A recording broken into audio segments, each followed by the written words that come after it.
ए dolls house के दूसरे अंक का आरंभ एक तनावपूर्ण वातावरण से होता है। क्रिसमस का वह पेड़ जो कल तक खुशियों का प्रतीक था, आज बिखरा हुआ और झुलसा हुआ खड़ा है, मानो नोरा की खुशी भी उसी के साथ धीरे धीरे बुझती जा रही है। नोरा के कदम बेसब्र थे। वो कमरे में इधर से उधर टहल रही थी। तभी नर्स आई। नोरा ने उससे बात करने की कोशिश की। बच्चों की बातें हुईं, उनकी किलकारियां, उनकी शरारतें, उनकी मासूम दुनिया। लेकिन इन्हीं बातों के बीच नोरा ने एक सवाल पूछा जो बड़ा अजीब था। क्या बच्चे अपनी मां को भूल जाते हैं? नर्स ने एक पल के लिए उसे देखा।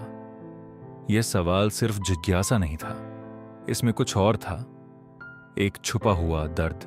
नर्स ने अपनी कहानी सुनाई। उसने बताया कि उसने भी एक दिन अपने बच्चे को छोड़ा था, काम के लिए, जिम्मेदारियों के लिए। उस दिन उसका दिल टूटा था, लेकिन उसके पास कोई चारा नहीं था। नोरा चुप रही, लेकिन उसके भीतर कुछ हिल गया था, जैसे किसी ने आईना दिखाया हो और उसमें उसकी अपनी परछाई दिख रही हो। नोरा के मन में दो दुनियाएं टकरा रही थीं। एक तरफ थे उसके बच्चे, उनकी हंसी, उनकी जरूरत, उनकी मां के लिए तरसती आंखें। दूसरी तरफ था वो अंधेरा जो धीरे धीरे उसके घर की तरफ बढ़ता आ रहा था। अगर वो रुकी तो शायद वो अंधेरा उन्हें भी ले डूबे। प्यार और भय दोनों एक साथ। वो समझ नहीं पा रही थी कि किसे चुने। उसने अपने आप को व्यस्त करने की ठानी। पार्टी के लिए पोशाक तैयार करनी थी। उसने मिसेस लिंडे को बुलाया। पर्दा उठता है। कमरे में एक अजीब सी खामोशी है, वह खामोशी जो तूफान से पहले आती है। नोरा अकेली बैठी है, पर उसके भीतर एक पूरा तूफान उमड़ रहा है। तभी दरवाजा खुलता है। क्रिस्टीन लिंडे अंदर आती हैं। नोरा के चेहरे पर एक पल के लिए राहत की लहर दौड़ जाती है, जैसे डूबते हुए किसी ने तिनका थाम लिया हो, लेकिन उसके हाथ बेचैन हैं। वह पलटकर दरवाजे की ओर देखती है। क्या कोई और तो नहीं आया? यह एक छोटी सी हरकत है, पर इसमें छुपा है उसका सारा डर। नोरा बात बदल देती है। वह फैंसी ड्रेस बॉल की बात करती है। तोरवाल्ड चाहता है कि वह मछुआरिन बने, जैसे वह उसकी गुड़िया हो। नोरा फटी पोशाक दिखाती है और क्रिस्टीन से ठीक करने को कहती है। क्रिस्टीन चुपचाप सिलाई करने लगती है। क्रिस्टीन उस शाम के बारे में पूछती हैं कि वह कैसी थी। नोरा कहती है, वह शाम खास नहीं थी। यह बात वह इसलिए कहती है क्योंकि घर का माहौल तनाव भरा था। सब कुछ अंदर ही अंदर टूटा हुआ था। बात डॉक्टर रैंक पर आती है। नोरा कहती है, वह बहुत बीमार है। उनकी बीमारी उनके पिता की वजह से है। पुराने पाप का असर आज तक है। मिसेस लिंडे पूछती है, क्या डॉक्टर रैंक आते हैं? नोरा कहती है, हाँ, वे करीब हैं। फिर मिसेस लिंडे पूछती है, क्या पैसे उन्होंने दिए थे? नोरा मना करती है, जोर से। फिर धीरे धीरे सच सामने आता है। रैंक के पास पैसे हैं, पर नोरा ने कभी मांगे नहीं। नोरा कहती है, वह ये सब खत्म करना चाहती है। कर्ज चुक जाए तो कागज जला देना चाहिए। वही कागज उसकी सबसे बड़ी समस्या है। क्रिस्टीन समझ जाती हैं। वह कहती हैं, तुम कुछ छुपा रही हो। तभी बाहर से आवाज आती है, तोरवाल्ड आ रहा है। नोरा घबरा जाती है। वह क्रिस्टीन को जल्दी भेज देती है। क्रिस्टीन जाते जाते कहती हैं, मैं लौटूंगी और सच जानकर ही जाऊंगी। दरवाजा खुलता है। हेल्मर अंदर आता है। नोरा तुरंत मुस्कुराकर उसका स्वागत करती है, मीठी प्यार भरी आवाज में, जैसे सब कुछ बिल्कुल ठीक हो। वो उसके पास आती है, उससे बात करती है और धीरे धीरे उसे खुश करने की कोशिश करती है, क्योंकि उसे उससे एक जरूरी बात मनवानी है। बात शुरू होती है ड्रेस से। हेल्मर अपने आइडिया की तारीफ करता है और नोरा तुरंत उसे मान लेती है। उसकी हर बात से सहमत होती है, जैसे एक प्यारा पेट बनकर उसे खुश कर रही हो। फिर नोरा धीरे धीरे असली बात की तरफ बढ़ती है, उसे और नरम करने की कोशिश करती है। आखिरकार वो कहती है, क्रोगस्टैड को काम से मत निकालो। यही असली मुद्दा है। हेल्मर तुरंत मना कर देता है। वो कहता है कि मिसेस लिंडे उस जगह के लिए सही हैं। नोरा बार बार कोशिश करती है। वो कहती है कि यह तुम्हारी सुरक्षा के लिए है, क्योंकि क्रोगस्टैड उसे नुकसान पहुंचा सकता है अखबारों के जरिए। अब उसके डर साफ दिखने लगते हैं, लेकिन हेल्मर समझ नहीं पाता। वो सोचता है कि नोरा अपने पिता के पुराने केस की तरह किसी बदनामी से डर रही है। वो गर्व से कहता है कि उसकी छवि साफ है, उसे डरने की जरूरत नहीं। नोरा फिर भी नहीं रुकती। वो एक शांत सुरक्षित घर चाहती है। उसे लग रहा है कि कोई बड़ा खतरा पास आ रहा है। हेल्मर अब सख्त हो जाता है।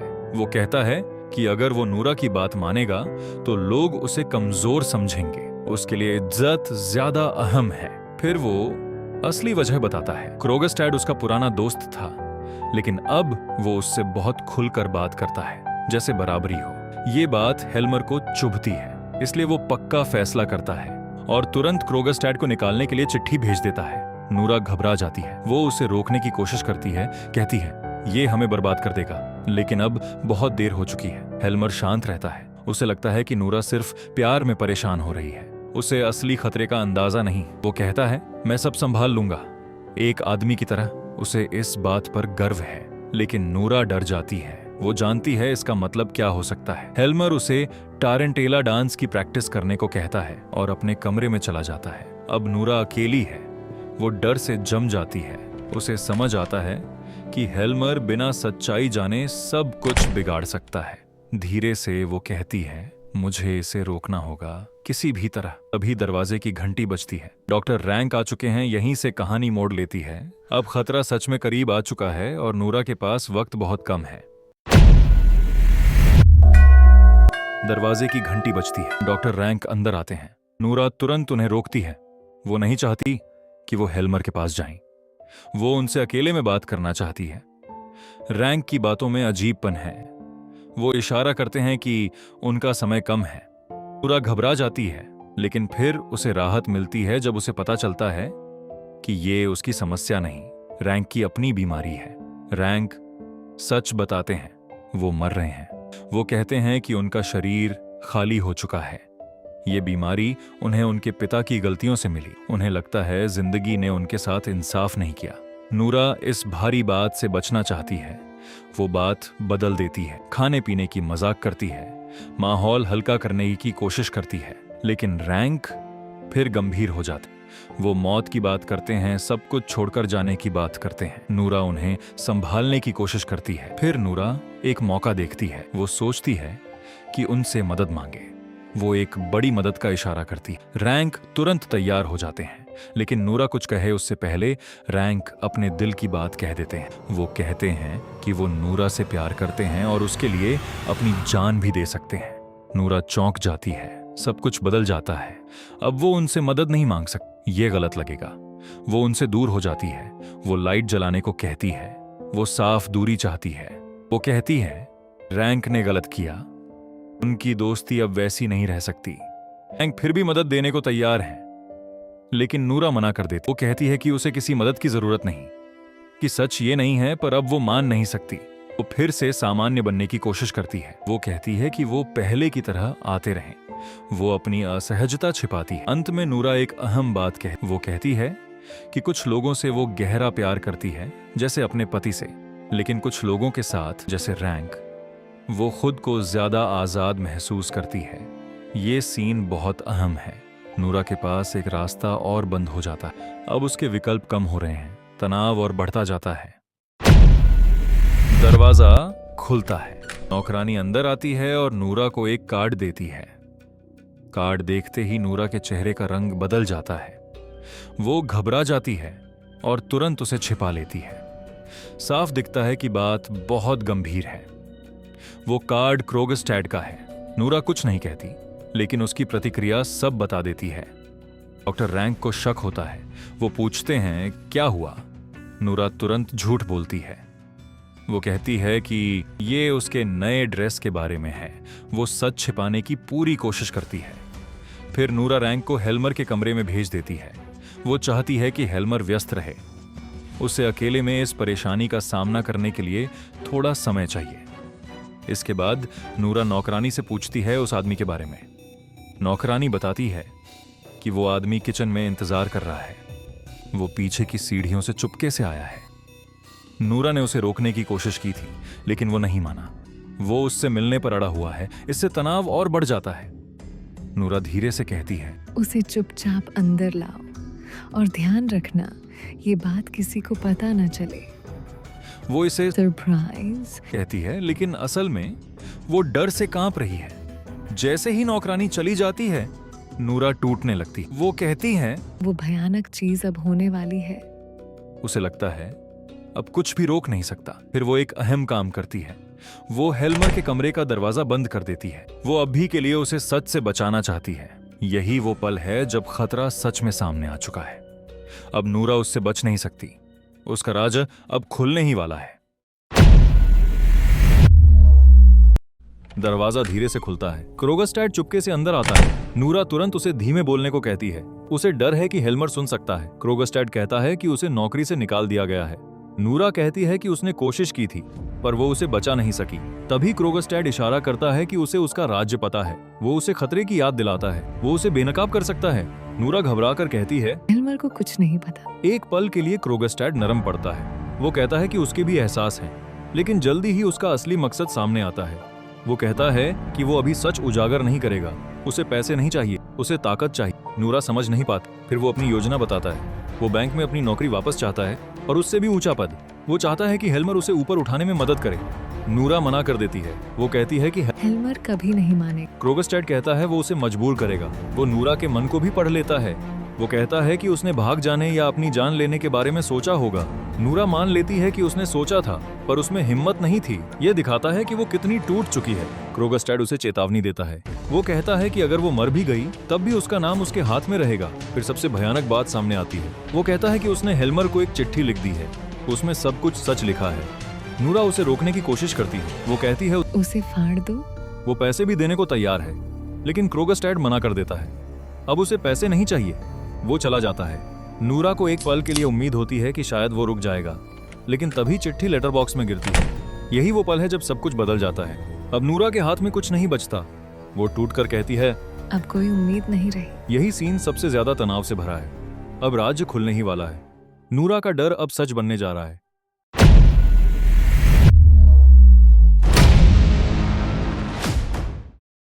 अंदर से हेल्मर की आवाज आती है। वो नूरा को बुलाता है। नूरा घबरा जाती है, लेकिन तुरंत खुद को संभालती है।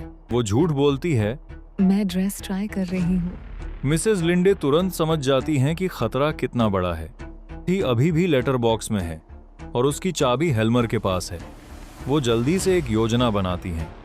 क्रोगस्टैट को वो चिट्ठी वापस लेनी होगी उससे पहले कि हेल्मर उसे पढ़ ले, और इसके लिए नूरा को हेल्मर को रोककर रखना होगा। मिसेस लिंडे तुरंत बाहर चली जाती हैं क्रोगस्टैट से मिलने। अब नूरा अकेली है। उसे खुद ही सब संभालना है। नूरा दरवाजा खोलती है। हेल्मर और डॉक्टर रैंक बाहर आते हैं। हेल्मर उम्मीद करता है कि वो उसे ड्रेस में देखेगा, लेकिन नूरा उससे बचती है। हेल्मर नोटिस करता है कि नूरा थकी हुई लग रही है। वो सोचता है कि वो प्रैक्टिस कर रही थी। नूरा फिर झूठ बोलती है, मैंने अभी तक प्रैक्टिस शुरू ही नहीं की। फिर नूरा एक चाल चलती है। वो कहती है, मैं तुम्हारे बिना डांस नहीं कर सकती, तुम ही मुझे सिखाओ। वो उसे अपने पास रोक लेती है। वो उससे वादा करवाती है, आज शाम तुम सिर्फ मेरे साथ रहोगे, कोई काम नहीं, कोई चिट्ठी नहीं। लेकिन तभी हेल्मर लेटर बॉक्स की तरफ बढ़ता है। यही सबसे खतरनाक पल है। नूरा तुरंत हरकत में आती है। वो पियानो के पास दौड़ती है और बजाना शुरू कर देती है। उसका ध्यान भटकाने के लिए वो उसे बुलाती है, मुझे टारंटिला की प्रैक्टिस कराओ। हेल्मर रुक जाता है और उसकी तरफ मुड़ता है। नूरा डांस शुरू करती है, लेकिन उसका डांस अजीब है, बहुत तेज, बहुत बेकाबू। ये सामान्य नहीं है। ये उसके अंदर के डर को दिखाता है। हेल्मर उसे ठीक करने की कोशिश करता है, धीरे, इतना तेज नहीं। लेकिन नूरा कुछ नहीं सुनती। वो और तेज और बेतहाशा नाचती है। ये सिर्फ डांस नहीं है, ये एक कोशिश है उसे चिट्ठी से दूर रखने की। ये सीन नूरा की समझदारी दिखाता है। वो इस पल को बचा लेती है, लेकिन खतरा अभी भी वहीं है। रैंक पियानो बजाना शुरू करता है। नूरा नाचने लगती है और तेज और बेकाबू। वो हेल्मर की किसी बात को नहीं सुनती। उसके बाल खुलकर बिखर जाते हैं, लेकिन उसे परवाह नहीं। ये डांस सिर्फ डांस नहीं है, ये उसका डर है, उसकी घबराहट है। वो हेल्मर को चिट्ठी तक पहुंचने से रोक रही है। हेल्मर परेशान हो जाता है। वो कहता है, तुम ऐसे नाच रही हो जैसे तुम्हारी जान इस पर टिकी हो। नूरा तुरंत जवाब देती है, हाँ बिल्कुल। यही उसके असली डर की झलक है। हेल्मर म्यूजिक रुकवा देता है। वो कहता है कि नूरा सब भूल चुकी है, लेकिन नूरा इसे अपने पक्ष में मोड़ लेती है। वो कहती है मुझे और सिखाओ, अभी बहुत प्रैक्टिस चाहिए। वो उससे वादा करवाती है कि वो सिर्फ उसी पर ध्यान देगा, ना काम ना चिट्ठियां। वो साफ कहती है आज लेटर बॉक्स मत खोलना। अब हेल्मर को शक होने लगता है। वो अंदाजा लगाता है कि शायद क्रोगस्टैड की चिट्ठी आई है। नूरा डर मान लेती है, लेकिन फिर भी उसे रोकने की कोशिश करती है। रैंक भी उसका साथ देता है और हेल्मर से कहता है कि उसकी बात मान ले। फिर नूरा एक और चाल चलती है। वो शैंपेन और मिठाई मांगती है। वो खुद को खुश और बेफिक्र दिखाती है। हेल्मर सोचता है ये बस उसकी घबराहट है, उसे सच्चाई का अंदाजा नहीं होता। उनके जाने के बाद मिसेज लिंडे वापस आती हैं। वो बताती हैं कि क्रोगस्टैड शहर से बाहर है, लेकिन कल लौटेगा। वो उसके लिए एक नोट छोड़ आई हैं। नूरा का जवाब चौंकाने वाला है। वो कहती है अब कुछ भी रोकना नहीं चाहिए। वो फिर चमत्कार की बात करती है। ये चमत्कार, उसकी उम्मीद है कि सच सामने आने पर हेल्मर सब दोष अपने ऊपर ले लेगा। अब नूरा अकेली है। वो घड़ी देखती है, समय गिनती है। वो कहती है मेरे पास सिर्फ 31 घंटे बचे हैं। ये दिखाता है कि वो अंदर से कितनी टूट चुकी है और मौत तक के बारे में सोच रही है। आखिर में हेल्मर उसे स्काइलार्क कहकर बुलाता है। नूरा उसके पास चली जाती है, बिल्कुल सामान्य बनकर, लेकिन अंदर ही अंदर वो समय गिन रही है। यहीं पर तनाव अपने सबसे ऊंचे स्तर पर पहुंच जाता है। एक्ट 3 में हम देखेंगे कि नूरा की जिंदगी में क्या बदलाव आते हैं। अब उसके साथ आगे क्या होगा, सब सामने आएगा। तब तक आप ये गीत सुन लीजिए।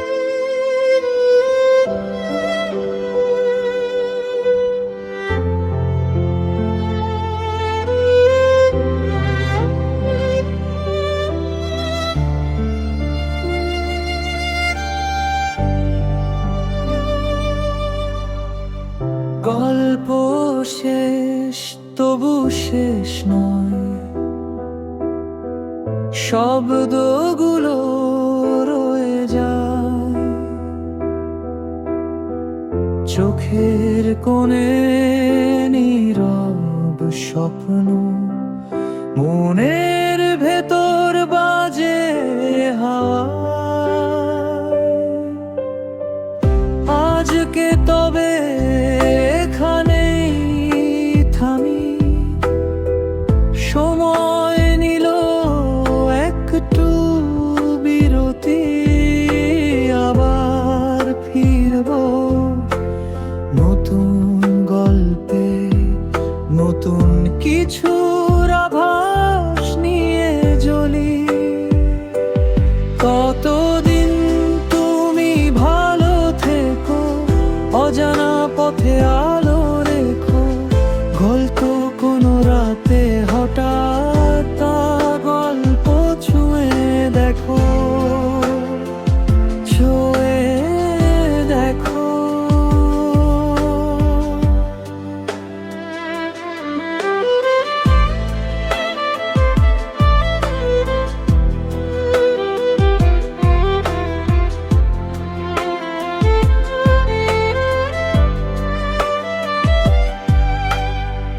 চলে যাই তবু হারাই না, গল্পগুলো পথ খুঁজে নে।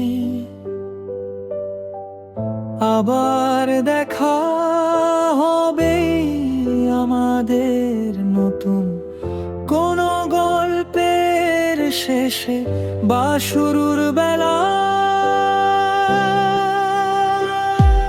ততদিন তুমি ভালো থেকো, অজানা পথে